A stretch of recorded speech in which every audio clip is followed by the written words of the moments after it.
So what are the risk factors for septic arthritis? Well, again, there's very little data on risk factors in adults from resource-limited countries.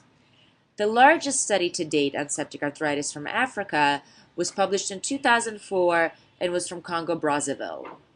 The author reported on 100 cases of knee septic arthritis, which were seen during 10 years among 2,300 patients admitted to the rheumatology department of the Brazzaville University Teaching Hospital.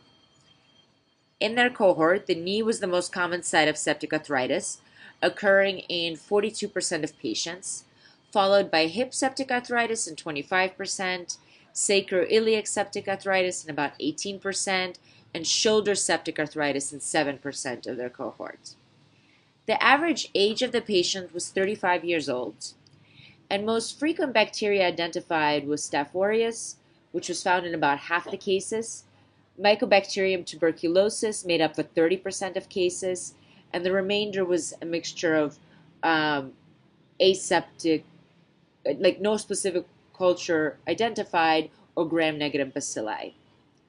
Risk factors associated with septic arthritis in their cohort, but also in studies from Togo and Nigeria, include HIV infection, HIV infection, HIV infection.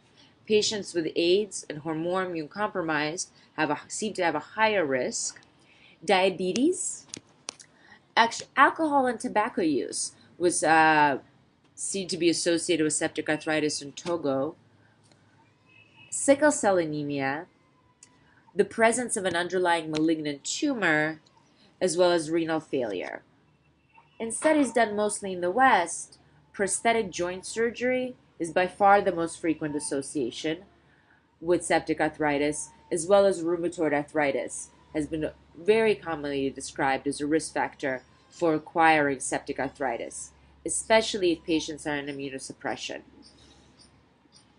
Now, the route of the bacteria getting to the joint is typically hematogenous, and skin breakdown is the most commonly reported cause both in the West and in resource-limited settings. So cellulitis, a cut, some sort of trauma or bacteria from the skin, staph or strep, were able to enter the joint.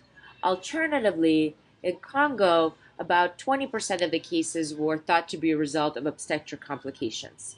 So this is something you should be thinking about as you go through your consult medicine rotations.